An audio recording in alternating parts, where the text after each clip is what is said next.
Welcome back to East End News on LTV. Today is Thursday, September 11th. I'm Christine Sampson. This is your community and your news. Today is a solemn day of remembrance. It's been nearly a quarter of a century since the terrorist attacks on the World Trade Center in New York City on September 11th, 2001. As people across the nation honor those who were lost that day in these attacks and the aftermath all these years later, so are local municipalities.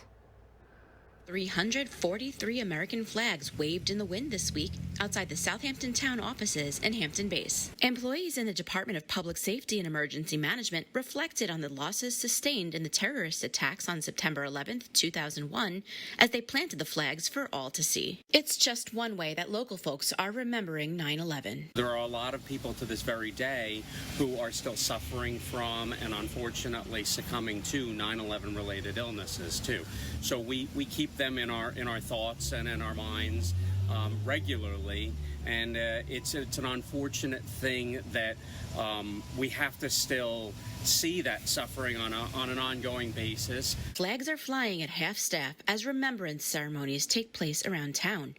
Tonight at 6 p.m. at Hook Mill in East Hampton, the East Hampton Town Fire Chiefs Association will hold its annual ceremony. Of course, the lives lost on 9/11 aren't the only aspect we're remembering today. We want to also remember the spirit of our country, too, post 9/11, the rallying together of everyone, the coming together as a community to support each other. We want to remember the horrible things that happened on that day, but we also want to take a moment to reflect on the positive sense of community that came out of such a horrible event and the rallying together of people and people's spirit following 9/11. This is Christine Sampson reporting in Hampton Bays for East End News on LTV. East Hampton Town recently signed new 911 dispatching agreements with Sag Harbor Village and the Springs Fire District. What does this mean for our community? Let's find out. When you dial 911, who answers the call? An emergency dispatcher. For decades, 911 calls in East Hampton Town have largely been answered by East Hampton Village dispatchers, but starting in January 2026, the town will handle its own calls. And just last week, East Hampton Town announced that it has also reached dispatch agreements with Sag Harbor Village and the Springs Fire District to handle police, fire, and EMS dispatching on their behalf as well. Town officials lauded the new contracts, with Supervisor Kathy Burke-Gonzalez saying, quote, "It is a shared effort to keep people safe, and that's the kind of leadership this moment calls for." Sag Harbor will pay about $134,000 in 2026, with modest increases in the following years, while the Springs Fire District will receive services for free. Previously, East Hampton Village handled the bulk of those calls and had historically not been charging East Hampton Town. But Marcos Baladron, village administrator, told East End News this week that they needed to find a way to offset about $4 million that it was spending on dispatching. The proposal began at over $1 million per year for 5 years. Baladron said that East Hampton Town accounts for 40% of 911 calls, but does not pay an equivalent fee for the services. It was never really about making money. This was really about just recouping the village's costs. The village residents were shouldering a disproportionate amount of these costs. It's like splitting a check. If you're eating 40% of the dinner, I expect you to pay 40% of the bill. When East Hampton Village proposed a fee, the town balked. In an announcement on September 5th, Supervisor Burke-Gonzalez said, "We said no to proposals that didn't make sense for our taxpayers. Public safety has always been handled as a shared responsibility in East Hampton, not a revenue stream. We intend to keep it that way." East Hampton Town is preparing to hire additional dispatchers for this expansion, on top of the $12 million it spent on emergency communications upgrades in recent years. This is Christine Sampson reporting for East End News on LTV. A bicyclist using an electric pedal assist bike was critically injured in an accident on Tuesday morning in Montauk. East Hampton Town Police said a local contractor was heading north on Edgemere Street, driving a 2006 Mack truck, when he struck the 24-year-old cyclist who had crossed over the traffic lane from the shoulder of the road. He was taken by helicopter to Stony Brook University Hospital, where he is in critical condition. The truck driver remained at the scene and is cooperating with the investigation, which is non-criminal in nature.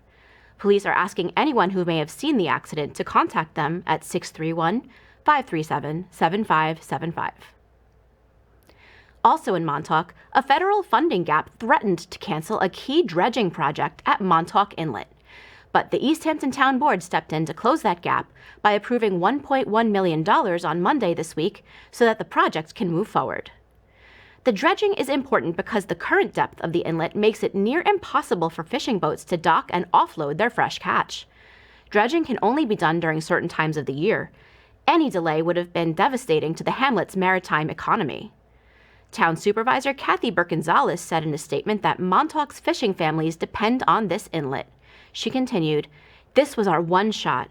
If we had missed the deadline on this, I had no confidence the project would ever get done." The $1.1 million brings the town's total expense for dredging to $2.6 million. The town's new monetary contribution was drawn from its host agreement with South Fork Wind, a cluster of turbines that currently powers some 70,000 homes with clean, green energy. Supervisor Gonzalez said, "This agreement was designed to provide lasting benefits for our community. Today, we see exactly what that means." The good news continues for our waterfront communities. Suffolk County legislator Ann Welker announced this week that a new effort called the Working Waterfront Preservation Program has been approved by the county legislature. The program provides a way for homeowners in waterfront communities to voluntarily sell development rights to Suffolk County for the purpose of preserving and protecting the shoreline. This means further real estate development cannot occur on properties where this has taken place. Welker and her North Fork counterpart, legislator Catherine Stark, worked with commercial fishermen, baymen, and oyster farmers to craft this new program. It was modeled after a law enacted in Maine in 2008 that has yielded successful results. It's also similar to an existing law in Suffolk County that protects farmland through a similar process. Welker said in a statement, "By protecting our working waterfronts, we are protecting our economy, our food supply, and the character of Suffolk County's coastal communities. This is about ensuring that the future generations can continue the proud traditions of fishing, boating, and maritime commerce that have defined our region for centuries." In more water-related news, the Suffolk County Water Authority has officially rescinded the urgent Stage 1 water alert that it had issued in July. After a nearly 2-month stretch in which rain was scarce and residential water usage pushed the limits of the system, the Water Authority announced that storage tank levels have stabilized. Officials attributed the system recovery to its customers, who took the Stage 1 alert seriously and did their part to conserve water. Water Authority Chairman Charlie Lefkowitz said, "We are grateful to our customers for taking this alert seriously and reducing their water usage. This collective effort ensured that we could maintain system reliability during one of the most challenging stretches of the summer." If you've ever been to a local farmer's market or the many fine food stores around town, you've probably seen or even tasted the cookies, brownies, and blondies from South Fork Bakery. But this is not your average bakery, and East End News correspondent Dara Berger is here to tell you why. Most people know about the delicious baked goods coming from the South Fork Bakery, but what is even more special is who's involved in baking them. The bakery makes it their mission to employ people with disabilities. You know, there's a real danger after school, after the age of 21, for folks to fall into poverty, to fall into isolation. And so this bakery and the workforce development really address those concerns. Fleming says the idea for the bakery and nonprofit all goes back to a very special speech pathologist, Shirley Roosh, who was worried about what many of these young adults would do once they aged out of school. So Shirley just said, let me start a bakery and let me hire folks and pay them and give them meaningful work and community. And that's how it all got started. Fleming says the bakery opened in 2016 and then became a nonprofit in 2018. They rely enormously on donations, which can be made through their website or purchase their products at one of the many locations, including farmers markets, or attend one of their 2 big fundraisers each year. You can find information about volunteering, where to purchase their many products, and how to join their exciting workforce by going to their website, southforkbakery.com. Scott Beinecke, who has been working at the bakery for 7 years, tells us what he likes best about being an assistant baker. I feel confident. I'm happy here. I like to communicate with the other employees. Well, it's hello or talk about stuff. Fleming, who is a former Suffolk County legislator, says she looks forward to continuing the growth of the bakery now that she is executive director. I'm Dara Berger, reporting from Amagansett for LTV East End News. The family behind the Montauk restaurant John's Drive-In has two things: a love of golfing and a sense of humor. The restaurant is owned by David and Maureen Rakowski. Their family recently got together for a golf outing at Montauk Downs. On Instagram, they said, "We had lots of laughs while playing some pretty questionable golf." And now the Rakowskis are challenging their friends and neighbors in Montauk to find their lost golf balls. These 6 special golf balls have been inscribed with the words, "If found, redeem at John's Drive-In for a Big John burger." Makes us here at East End News want to pick up some golf clubs and hit the Downs to score a free burger. If you find one, let us know. And over in East Hampton, another family gathering of sorts is taking place on Sunday, September 14th. There will be a covered dish supper at the Farm Museum for members of the Sons and Daughters of East Hampton from 5 to 8:30 p.m. It's a special group of true Bonnickers that you can join if you were born here, if your parents were born here, if you attended school here, or if you are married to a member who has since passed away. The Farm Museum will provide drinks and dessert. Information is being shared by word of mouth, so if you'd like to learn more, your best bet is to befriend a member of the group. Inside the Archives is back this week with a timely look inside classes at the Springs School and East Hampton Middle School. Let's take a look. Inside the Archive is our weekly look back in time, thanks to the East Hampton Library's digital Long Island collection. September is an exciting time for students of the East End, as summer break comes to an end and a new school year rolls around.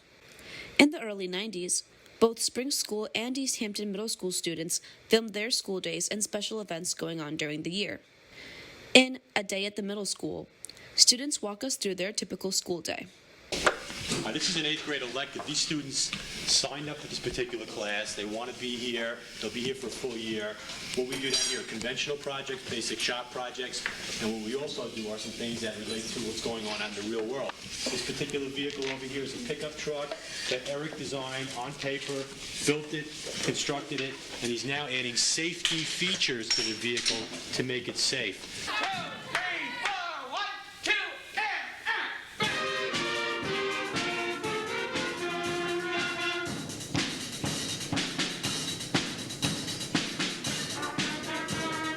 In Spring School in Action, students show us snippets of events and celebrations, as well as what a regular school day looks like for them. Hi, I'm Cassandra Libas, and I'm here with the Spring School video team. Our cameras have been rolling all year, covering all the school activities.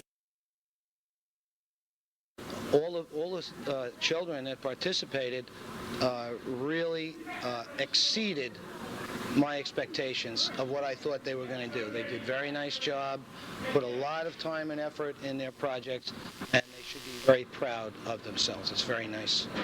For East End News, I'm Lisbeth Leone. Thanks for watching East End News on LTV. We bring you hyper-local headlines through the power of public access television. Find us on Instagram at LTV East End News. I'm Christine Sampson, and we'll see you next week.